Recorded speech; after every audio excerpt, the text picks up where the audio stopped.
আমি নফল সালাত যেমন ইশরাক, দোহা এবং আরো যেসব নামাজ আছে সেগুলো কখন কিভাবে আদায় করবো এ সম্পর্কে জানতে চাই। নফল নামাজ, বিশেষ করে ইশরাক, দোহা, তাহাজ্জুদ, এগুলোর টাইমিংটা কি এ সম্পর্কে প্রথম কথা হলো যে ৫ ওয়াক্ত নামাজের পর, ফরজ নামাজের পর, ওয়াজিব নামাজের পর নফল নামাজগুলোর মধ্যে সবচেয়ে গুরুত্বপূর্ণ নফল নামাজ কোনটা? তাহাজ্জুদ। তাহাজ্জুদের চেয়ে গুরুত্বপূর্ণ কোনো নফল নামাজ আর হতে পারে না। এই জন্য তাহাজ্জুদটা আমাদের পড়ার চেষ্টা করা দরকার। এটার টাইমটা শুরু হয় এশার নামাজের পর থেকে, শেষ হয় কখন? ফজরের ওয়াক্ত হওয়ার আগ পর্যন্ত। এই জন্য আমাদের কাজ হবে ভোর রাতে উঠে তাহাজ্জুদ পড়া, সেটা সবচেয়ে উত্তম। সে যদি না পারেন তো অন্তত তাহাজ্জুদের নিয়তে, কিয়ামুল লাইলের নিয়তে রাতে শোয়ার আগে 2 রাকাত 4 রাকাত নামাজ পড়লেও সেটা তাহাজ্জুদের মধ্যে গণ্য হবে। যদিও তাহাজ্জুদের সবচেয়ে ভ্যালুয়েবল টাইম হলো ভোর রাত। আর তাহাজ্জুদের পর দ্বিতীয় সর্বোচ্চ গুরুত্বপূর্ণ নফল নামাজ হলো চাষতের নামাজ, সালাতুদ দুহা যেটাকে বলা হয়।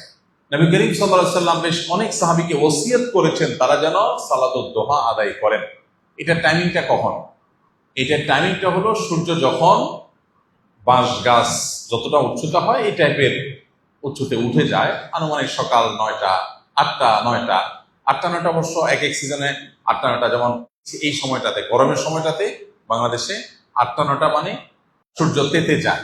সূর্য যখন তেতে যায়, সূর্যের আলো যখন মাটিতে পড়বে, মাটি যখন একটু তেতে যায়, তেতে যাওয়া শুরু হয়, তখন সালাতুদ দুহা বা চাষতের নামাজের ওয়াক্ত শুরু হয়।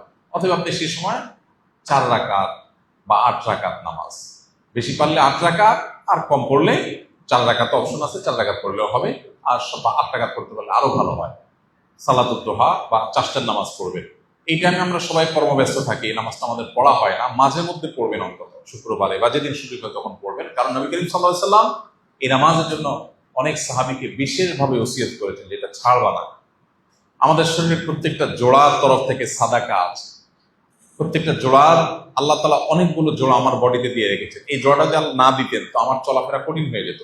আমার বডিতে আল্লাহর অজস্র নেয়ামত আছে, এই নেয়ামতগুলোর শুকরিয়া আদায় হয়ে যায় সালাতুদ দুহার মাধ্যমে। এই জন্য সালাতুদ দুহা মাঝে মধ্যে পড়বো আমরা। 3 নম্বর সালাতুল ইশরাক। এটার টাইমিংটা হলো সূর্য ওঠার আনুমানিক 15-20 মিনিট পর থেকে। সূর্য ওঠার পর একদম সূর্য ওঠার ঠিক 15-20 মিনিট এই টাইমটা নামাজ পড়া যাবে না। তারপরে সালাতুল ইশরাকের নামাজ আমরা পড়বো। আর এরও 1-2 ঘন্টা পর যখন সূর্য তেতে যায় তখন আমরা সালাতুল দুহা বা চাষতের নামাজ পড়বো। যদিও অনেক ওলামাদের মধ্যে দোহা, চাঁদ আর ইশরাক একই নামাজ, যেমন সৌদি ওলামা ইকরাম অনেকের মধ্যে এটা, কিন্তু হাদিসগুলোর দিকে তাকালে দুই নামাজই মনে হয় এবং সেটাই অধিক গ্রহণযোগ্য। তো সালাতুল ইশরাক, সালাতুল দুহা এবং সালাতুল তাহাজ্জুদ, এই 3টা নফল নামাজ আমরা নিয়মিত পড়বো। এর বাইরে আরো বহু নফল নামাজ আছে।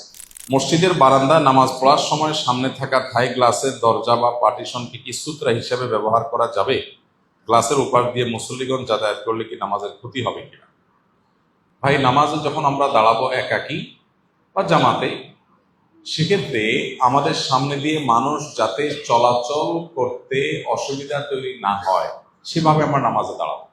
অর্থাৎ এমনভাবে নামাজে দাঁড়াবো যে আমি যেখানে দাঁড়াবো সেখানে সামনে ওয়াল আছে, তাহলে কারো হাঁটা চলার ব্যাপার নেই। অথবা একটা পিলার, এটাকে সামনে রেখে নামাজে দাঁড়াবো, তাহলে পিলারের অপর দিক থেকে মানুষ, পিলারের পর থেকে মানুষ হাঁটা চলা করতে পারবে। এমন জায়গায় নামাজে দাঁড়ানো উচিত না যেই জায়গায় নামাজে দাঁড়ালে মানুষের হাঁটা চলায় অসুবিধা হবে। ধরুন আপনি মসজিদের মাঝখানে এখানে দাঁড়ায় গেলেন, দাঁড়ায় আল্লাহু আকবার নামাজ শুরু করে দিলেন। এখন পুরো মসজিদে মানুষ এই পাশ থেকে ওই পাশে যাওয়ার দরকার হবে, তাদের অসুবিধা হবে। এই জন্য যে দাঁড়াবে তার দায়িত্ব হলো ওয়ালকে সামনে রেখে, পিলারকে সামনে রেখে, কোনো কিছুকে সামনে রেখে দাঁড়াবে, যাতে মানুষের পথে চলাচলের কোনো অসুবিধা না হয়। এই জন্যই নবী আলাইহিস সালাম আমাদেরকে, যদি ওয়াল বা পিলার সামনে নিয়ে দাঁড়াবার মতো পরিবেশ পরিস্থিতি না থাকে, সবসময় ওয়ালের সামনে যে পাওয়া যায় না, মসজিদে অনেক মানুষ, তাহলে সেক্ষেত্রে সামনে কিছু একটা দিয়ে, সূত্রা বলে যেটাকে, 1 হাত বা তার চেয়ে একটু বড় লাঠি, এটা দিয়ে তারপর নামাজ পড়তে বলেছে। তো আমরা লাঠি বা এই জাতীয় কোনো কিছু দিয়ে নামাজ পড়বো, যাতে করে ওইটার বাহিরের সাইডে দিয়ে মানুষ চলাচল করতে পারে এবং নামাজের মনোযোগ যাতে নষ্ট না হয়। নামাজি ব্যক্তির সামনে দিয়ে হাঁটা চলা নিষিদ্ধ। যারা হাঁটা চলা করবে তারা গুনাহগার হবে। তো যাতে অন্য কেউ আমার কারণে গুনাহগার না হয় সেটা আমাকে খেয়াল রাখতে হবে। আবার একই সাথে নামাজি ব্যক্তির ঠিক কাছাকাছি সামনে দিয়ে হাঁটলে তার নামাজের মনোযোগটা নষ্ট হবে। এই জন্য সূত্রা দিয়ে রাখবে, যাতে সূত্রার বাহিরের সাইড দিয়ে মানুষ হাঁটাচলা করে এবং তার মনোযোগ নষ্ট না হয়। এখানে যেটা জানতে চেয়েছেন যে বারান্দা নামাজ পড়ছেন, সামনে গ্লাস আছে, গ্লাসের পার্টিশন আছে, তাহলে এটা সূত্রার কাজ দিবে কিনা? উত্তর হলো হ্যাঁ দিবে, কারণ এটাও পার্টিশনই। গ্লাস থাকলেও সেটা কি পার্টিশন। তবে স্বচ্ছ গ্লাস থাকলে যদি অপর প্রান্তে সবকিছু দেখা যায়, তো সেক্ষেত্রে নামাজি ব্যক্তি তার নজরকে সেজদার দিকে, সেজদার জায়গার মধ্যে সীমাবদ্ধ রাখবে, যাতে করে সামনে সোজাসুজি নজর না যায়। আর গ্লাসের অপর সাইড দিয়ে যদি কেউ হাঁটাচলা করেও, তাতেও সুতরা দিয়ে নামাজ পড়ার বিধান আদায় হয়ে যাবে, হাঁটাচলা করা ব্যক্তির গুনাহ হবে না, আর যে নামাজ পড়ছে তারও গুনাহ হবে না। তারপরেও যেহেতু স্বচ্ছ গ্লাস থাকলে দেখা যায় একদম সরাসরি, যিনি হাঁটাচলা করছেন তিনি কেয়ারফুলি হাঁটবেন, যাতে করে তার সামনে গিয়ে এমন কিছু না করেন তার মনোযোগ নষ্ট হয়।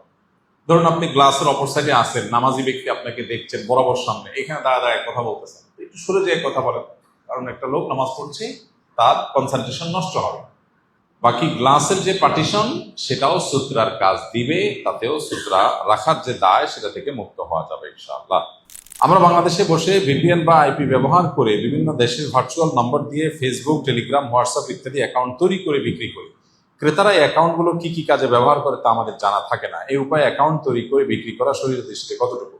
মৌলিকভাবে কোনো অ্যাকাউন্ট ওপেন করতে গিয়ে আপনার পরিশ্রম হয়েছে, কষ্ট হয়েছে, সেটা আপনি করেছেন, করে বিক্রি করেছেন, এটা মৌলিকভাবে কোনো নাজায়েজ কাজ না। আমাদের দেশে অনেক ছোট ছোট আপনার ইন্টারনেট সার্ভিসের সেবা দেওয়ার দোকানগুলো আছে গ্রামে গঞ্জে, তারা দেখা যায় এরকম ছোটখাটো কোনো দোকান এর মাধ্যমে অ্যাকাউন্ট ওপেন করে দেয়। 10 মিনিট 20 মিনিট লাগলো, আমি একটা ইমেল ক্রিয়েট করলাম, একটা ফেসবুক আইডি ক্রিয়েট করলাম, আমার পরিশ্রম গেল, নেট গেল, আমি তার জন্য বিনিময় নিলাম, যৌক্তিক এবং গ্রহণযোগ্য বিনিময় নিলাম, এটা নাজায়েজ কোনো কাজ না।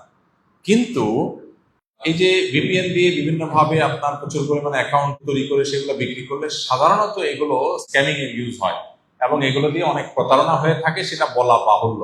যদি আপনি সেটা মোটামুটি পরিষ্কার থাকেন এবং আপনি জানেন যে এই অ্যাকাউন্টগুলো বিভিন্ন অন্যায় কাজে ব্যবহার হয়, তাহলে সেক্ষেত্রে সেটা বেচা কিনা জায়েজ হবে না। আপনি যদি জানেন যে এটা এই কাজেই ব্যবহার হবে, তাহলে সেটা করা আপনার জন্য জায়েজ হবে না, অন্যথায় এটা জায়েজ হতে পারে।